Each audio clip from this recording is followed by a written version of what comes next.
guys are loving that music. I am so just found recently all this music that speaks to women and divine feminine and feminine energy and owning our power, and I'm like so turned on by all of it. I just love it so much.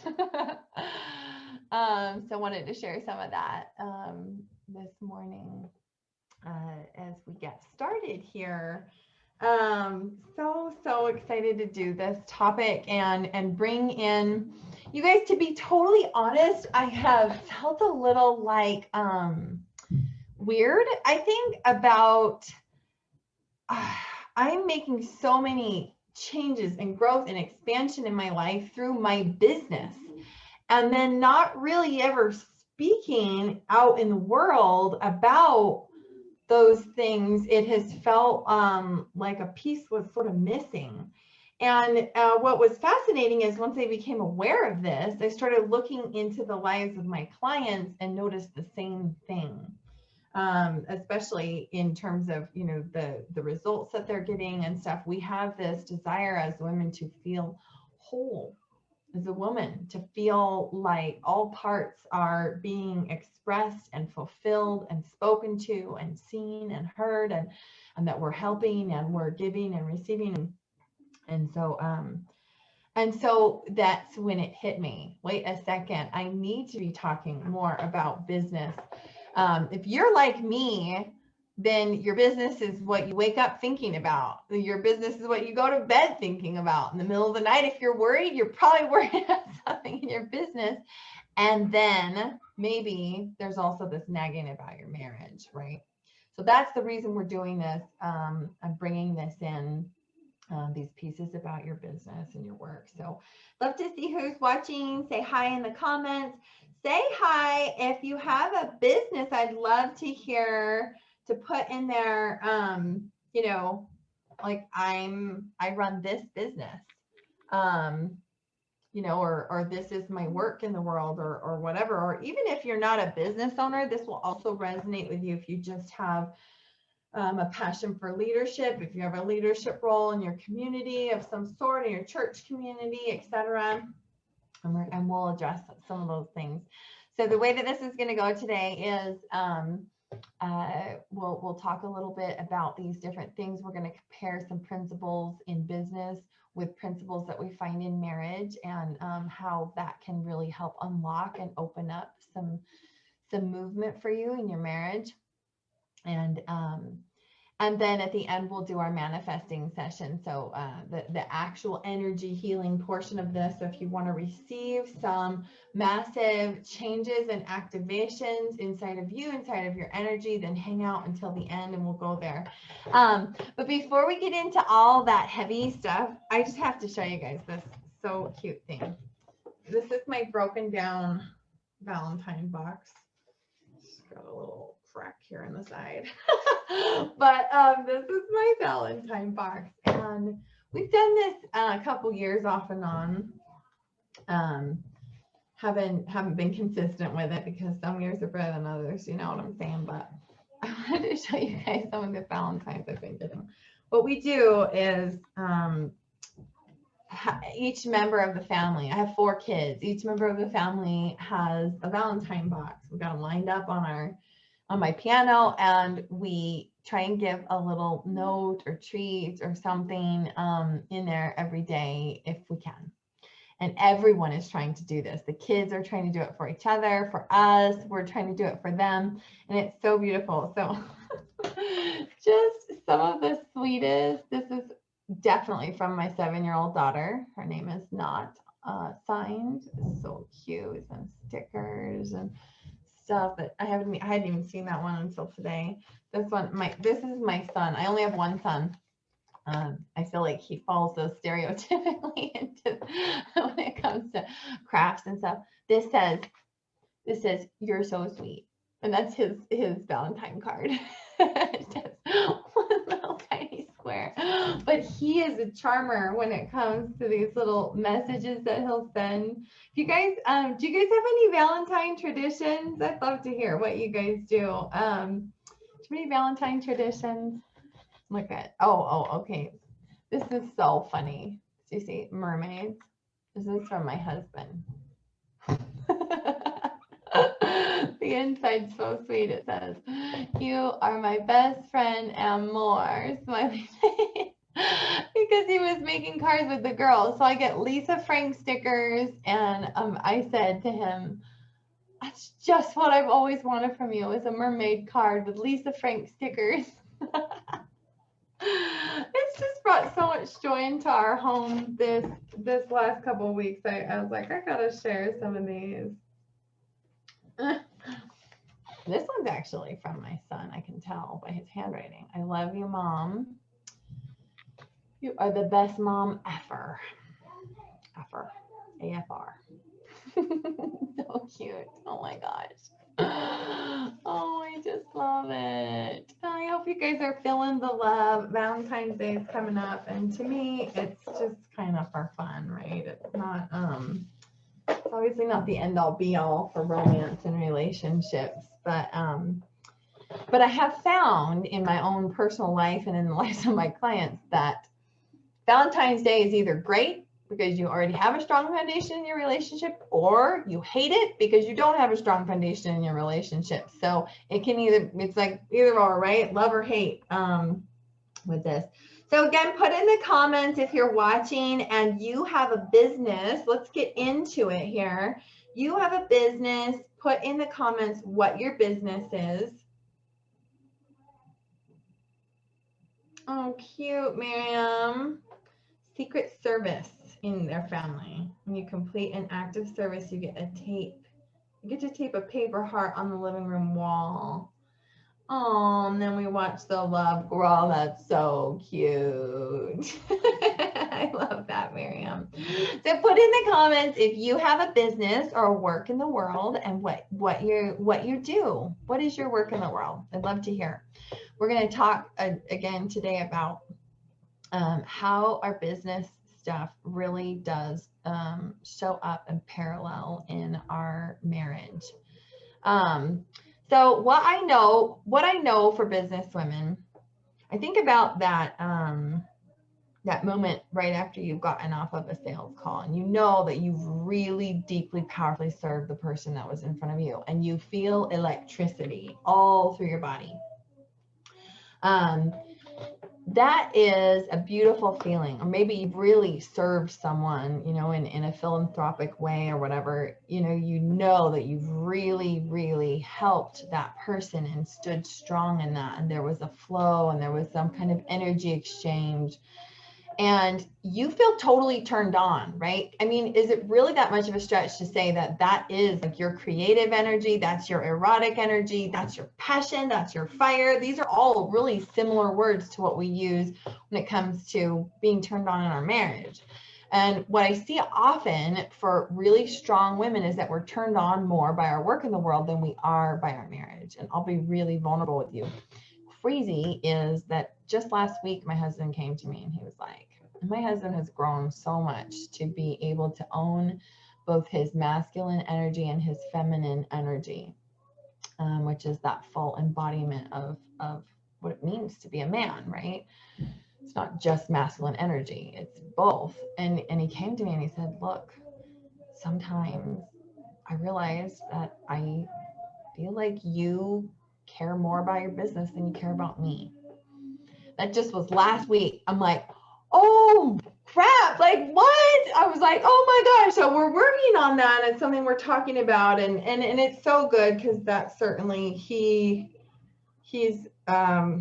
very like self-aware and now able to like work on that on his own and recognize where his stories start and where reality starts and stops. But it's a thing because I love my business. I love my clients. And I do get so at the end of every client call, I'm like praying for these women and I'm praying for their marriages. And I'm like, we're in it together. And in our calls, we're going to crazy, crazy places deep down into their heart's desires or into their traumas or into their, shoot, we go into their ancestry and we meet their ancestors. We do so much stuff in these calls. How could I not be totally turned on by that? And yet, how can I continue to cultivate or step more fully into possibility when it comes into my marriage, right? So let's break this down a little bit. I know that you hold the belief that there are more possibilities available to be tapped into in your marriage. So think back to the beginning of your business. Anyone in business ever get clingy and attached? For me, like the whole first year of business. I mean, some of you have been in this group that whole time. Like you probably could feel it. I was clingy and attached to the outcome, always attached, like gripping by my teeth.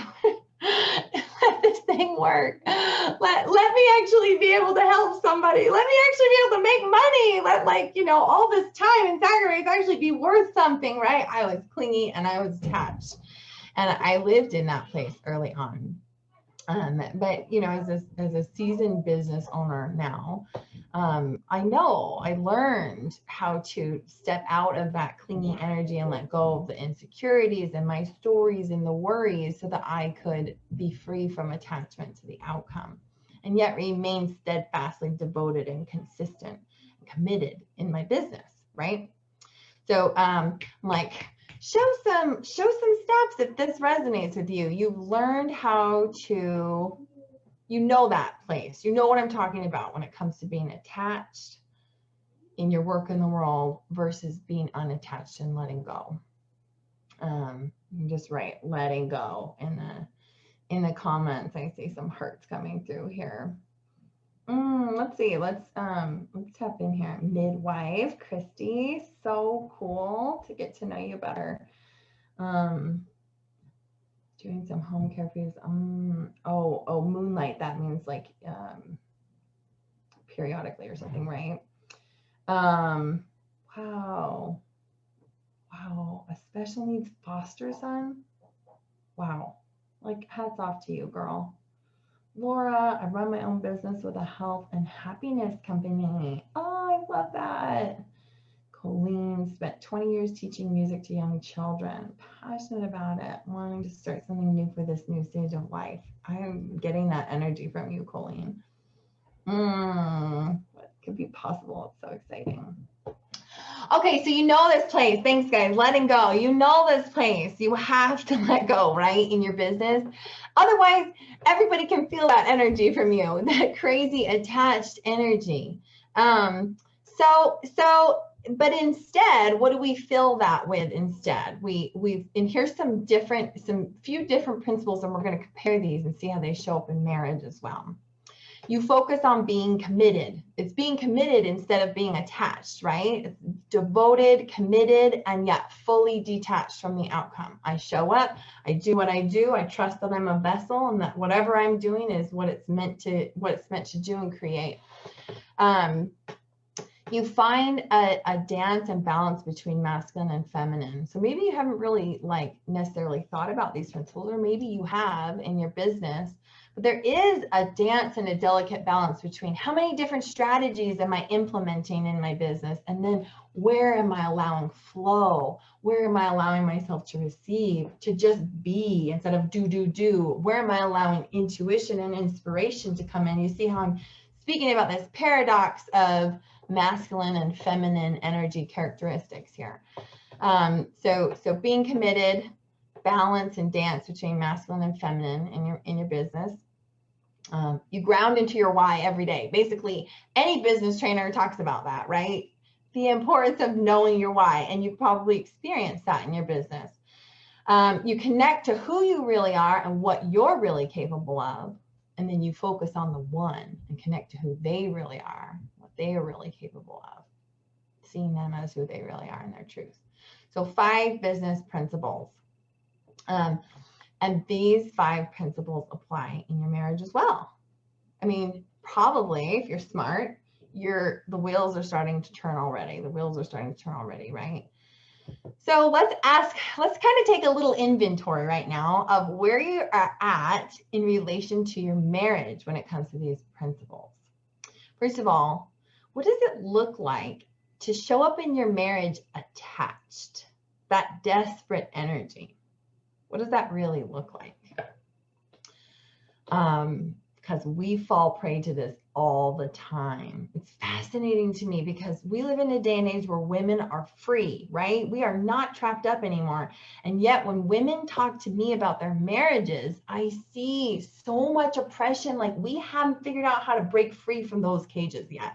In this modern day and age, it's like I'm either in a cage because I say screw men and I'm a feminist, or I'm in a cage because I feel like I have to submit and put up with all the stuff I don't want because I believe in marriage. I don't know what else to do. I mean, we have not found our power as a whole, as women in marriage, right?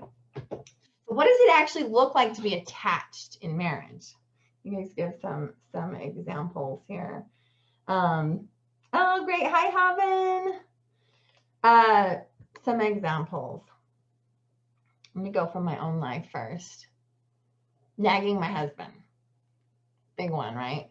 What are ways we show up attached? People show up attached in their marriage. Nagging all the time, right? Trying to control him or change him. Some of these just obvious things, right? Feeling like a victim when he can't provide me for what I need. Feeling like a victim.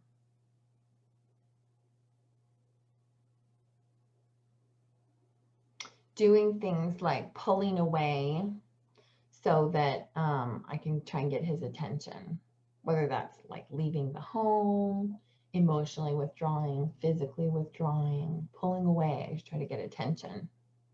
These are some of the things that we do when we're just attached. We haven't developed these pieces inside of ourselves to set ourselves free. Codependency. Yep. Good. So what does it look like instead when we're committed? Just like you had to do in your business. You made this decision in your business. And I'm not saying I'm perfect, because I still can wake up some mornings and I get this gripping feeling. And it's fascinating. I've had a waiting list for a few months now. And still, you think with a waiting list, it's like, okay, she's doing good, right? Still, I can wake up in the morning with this gripping anxiety that says, oh, where's my next client going to come from? Like, this makes me laugh. I mean, I don't laugh in the moment, like I'm human, but I get to work through that. It's like, oh, wow, you never quite arrive. There is no such thing as arrived. And so you've made this shift in your business. How do we make this shift in our marriage? What does that really look like?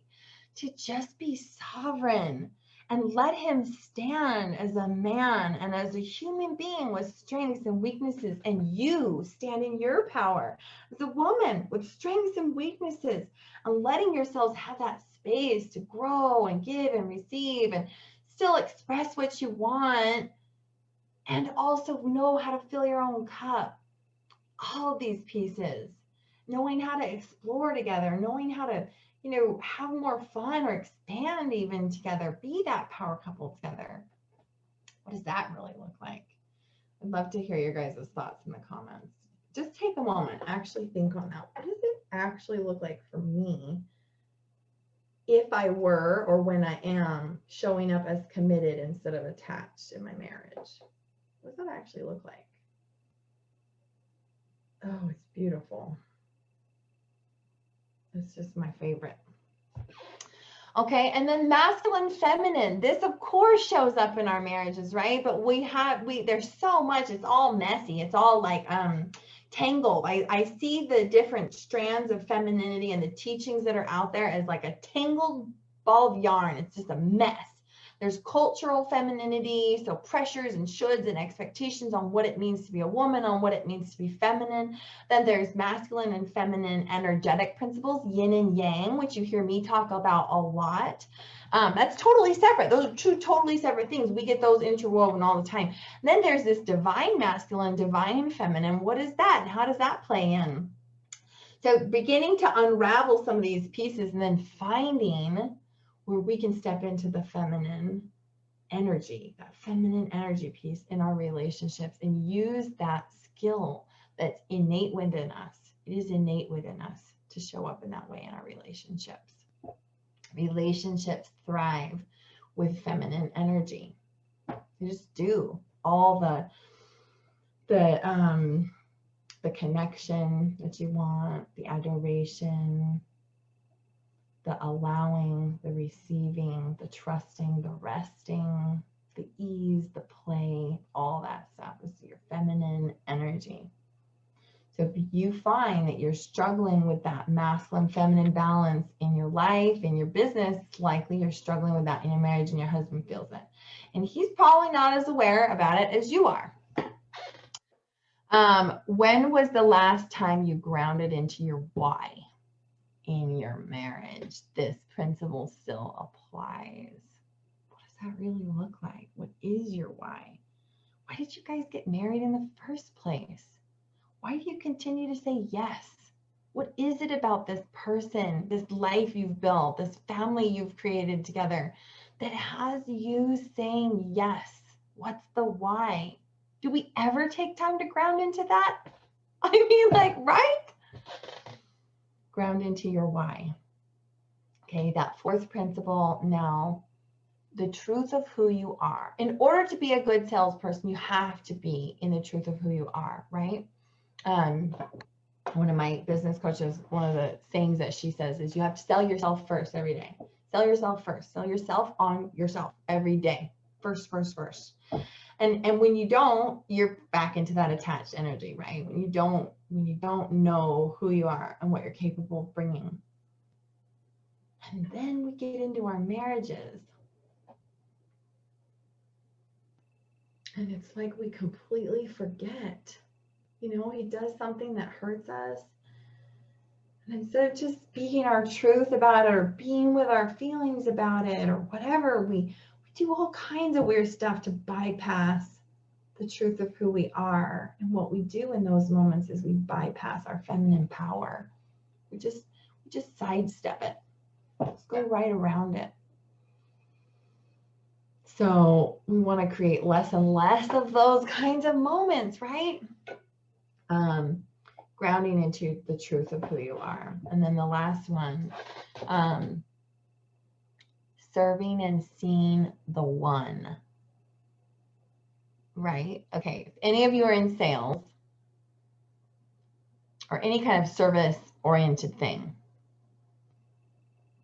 you have to look at that person in front of you and you have to put yourself in their shoes, like powerfully, right? If they get any hint of she doesn't understand where I'm coming from or whatever, they don't trust you and they're not going to buy from you, right? So you have to just sit there and really be present with that person in front of you. Really understand what is the gap or problem that they're facing. And then show them how it can be better, how they can be better. Show them who they really are. I often will think and ground into not the person who I'm actually talking to, but their higher self, the part of them that already knows their truth, already knows what they're capable of. And I speak to that person when I'm on a sales call. So we know this principle in our business. When was the last time we did that with our husband? That one hits home for me. Just like I said earlier, just being very vulnerable. My husband said to me, sometimes I feel like your business is more important to you than I am. How often do we take that time to see him, whatever he's doing? And yeah, maybe he makes it super difficult. Maybe he makes it super difficult, right? To really see him or to hold space for whatever he's going through. But this principle applies in your marriage. Powerfully, right? So what is the overarching problem? The problem is you haven't fully mastered or learned how to fully harness your feminine power, to be fully in that power, to be fully in the possibilities of what you can create. So unlock this here in your marriage, and then imagine how the reverse effect happens. How will that affect your marriage? How will that affect your business? How will it affect your personal life? All of those things. It will. It does. And I have an example that I want to share with you. I had a client come to me with some pretty dire stuff facing in her marriage. You know, they haven't had sex in a very long time, maybe over a year, something like that. And but they're also a power couple. They're dynamic. They both are running businesses. They're doing a lot together. They have a beautiful family, and yet there are these pieces where, you know, she said, like he won't spend big money on me. Like he just gets all frozen. He won't do it, even though we have the money. Or I don't feel really cherished by him. Or I'm doing everything in the marriage. Like I'm the leader of everything. And I'm so exhausted and fed up and tired of it, right? So some serious stuff going on in the marriage. And that's why we started working together. Primarily, she really wanted to master her feminine energy. In these subtle places, we just go on with life. We don't even realize how much we have compromised, right? How much have we actually compromised over the years to just get into this groove and this flow that we're in? So, so as we did this work together, an amazing thing showed up in her marriage. Super cool, like actually kind of miraculous. Over Christmas, I've mentioned this here before, but over Christmas, her husband spent over $10,000 on her in gifts. That just makes me laugh. I'm like, that's amazing. Right? And then an amazing thing happened. Her business, she opened up tons of space in her business. Conversations that weren't happening amongst her teammates started happening. Things started flowing. Stuff started making more sense. She opened up areas to serve people in ways that she hadn't previously done before, or hadn't previously seen the opportunity to serve those people. Because feminine power is that powerful. And our feminine energy, really stepping into that, is that powerful. So not only did she create tons of space and beauty in her marriage, she created that space and beauty in her business as well, which was something that she had worked on for years, trying to figure out how to bring in, as women business owners, how to bring in that feminine energy. Because all the trainings, all the, you know, top CEOs or whatever, most of them are men, right? And they're telling us how to do this like a man. Well, that doesn't work for me.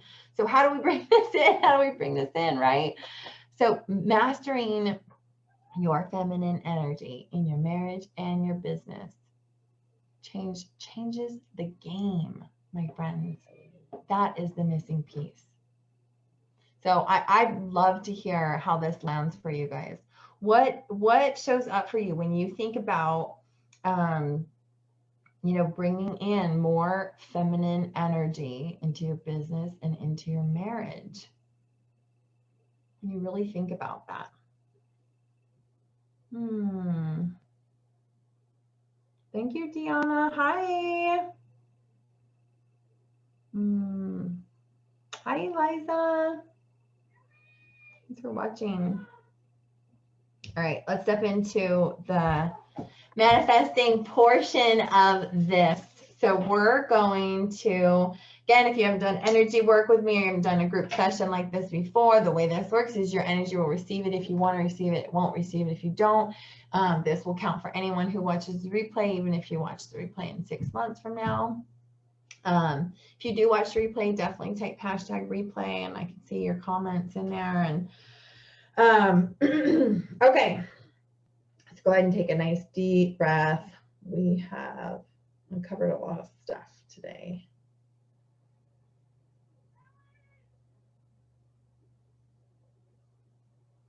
And I'm seeing the Sushumna, or the energy channel that goes along your spine. And at the base, there's a dimly lit flame.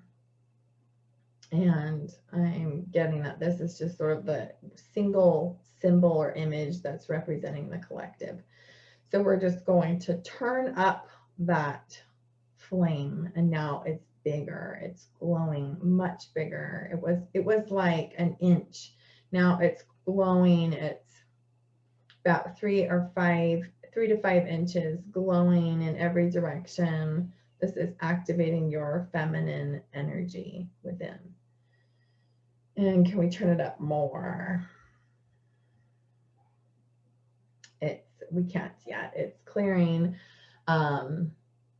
It's like there's old spaces, old walls and constrictions within your inner vessel that are saying like, but all these masculine energies are here for a reason. They're all in place because I'm scared. I've always known it's not safe. My DNA tells me I'm not safe to be a woman. Okay, so now can we let those clear? And the fire is doing its job to just gently burn away at some of those walls and barriers, and they just start to burn away and dissolve into ash, and the ash dissolves into tiny fine particles. And the tiny fine particles are blown away in the wind and turn into light energy. Take a deep breath, just breathe that in, let that clearing happen. And then can we turn up our feminine? Yep, so we turn it up again.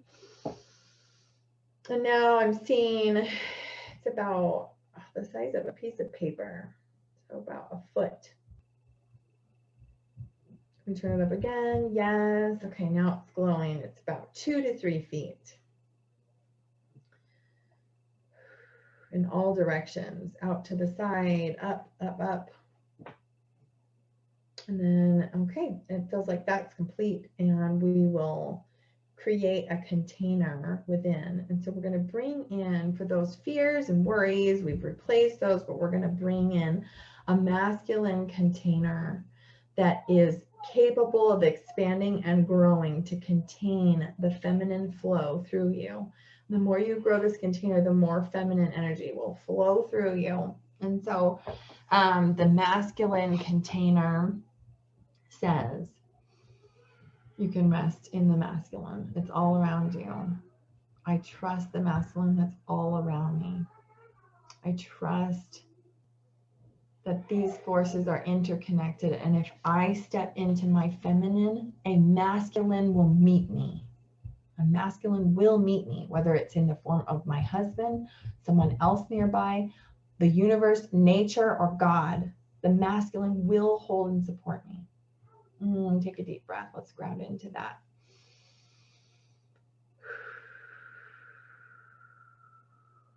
We'll seal up our energy, giving back any energy, not holding on to any energies that are there, recycling any negative energy back into the earth. All right, you guys. So thank you so much for joining here. If this is something that has resonated with you, if you know that you want to activate your feminine energy in a deeper way, and you want to show up in a deeper, more intimate way in your relationships and in your business, my friends, reach out to me. I have a couple spots open this week where we can just get on a call and talk about it. Just a quick intimacy catalyst call. And it could literally just be the spark that changes everything for you. But also drink a lot of water. So we just did energy work, and watch for ways that this starts to change in your life. Bye, guys.